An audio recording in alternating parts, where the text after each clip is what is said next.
Amb el taller del paper i tot el que s'elabora a partir d'aquest paper, nosaltres treballem una dimensió del benestar personal. Ahí es treballa la interacció entre els companys, la inclusió social, és una teràpia ocupacional.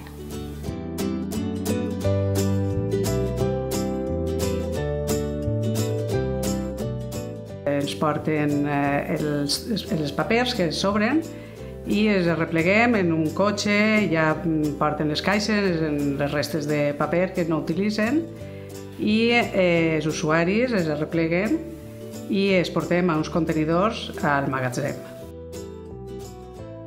La primera tasca que hem de fer és trencar a trossets menuts aquests papers, perquè per a poder fer el material que necessitem per a fer el paper, necessitem que aquest paper estigui trencat a trossets molt menuts.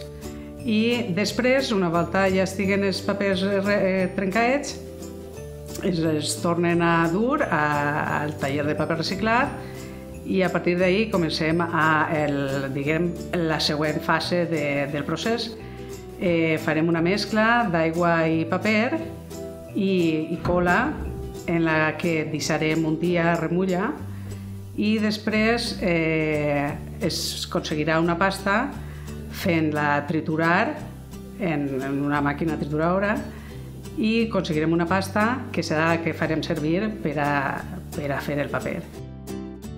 Quan ells estan treballant es senten molt útils, quan entren comandes i així ho reflexen quan ve la gent i ells s'impliquen en això per aquí és, això és per aquella xica que va vindre, que tal, sí, tal, no sé.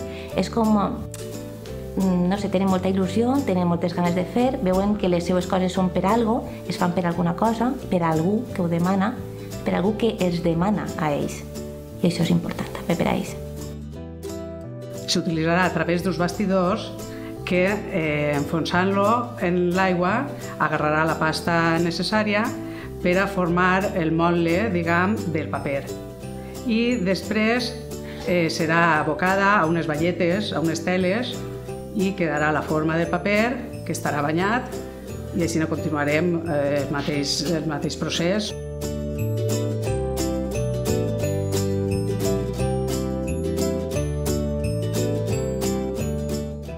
Seguidament, aquests papers els posarem en una premsa hidràulica que disposem, que també està feta artesanalment amb productes que es van oferir, vam poder fer una premsa i premsem aquests papers banyats i quan estiguen ja escorreguts els estendrem.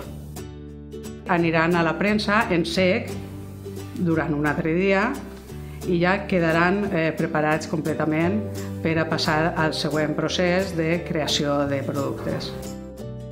És un procés tan llarg i en tants passos tan menudets, que qualsevol participa. Ve tallant el paper, ve pesant-lo, ve transportant-lo, no sé, qualsevol cosa. És una activitat motivacional, a banda de que ells tenen una dedicació, una activitat que, al igual que altres activitats que fem al centre, ells saben que es senten d'esta manera útils en la societat, útils perquè saben que aquests productes que ells estan fent després seran vistos i utilitzats i valorats fora del centre i això els agrada d'ells.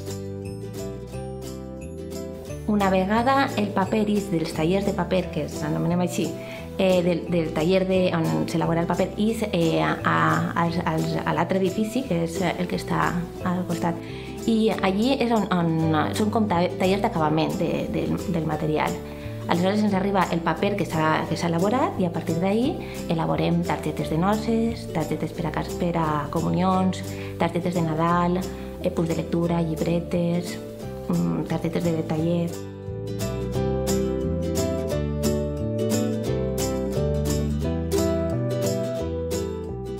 Hi ha una interrelació i, a més, es veu com l'usuari té la sensació en aquest moment també d'un procés acabat, de que una feina s'ha començat i com s'acaba. I aquesta part del procés O sigui, aquest procés, amb un inici i un final, és molt important per a ells. Ells saben i tenen consciència de que estan incidint en la protecció del medi ambient. Hi ha un valor educatiu i de consciència, i de conscienciació del respecte al medi ambient.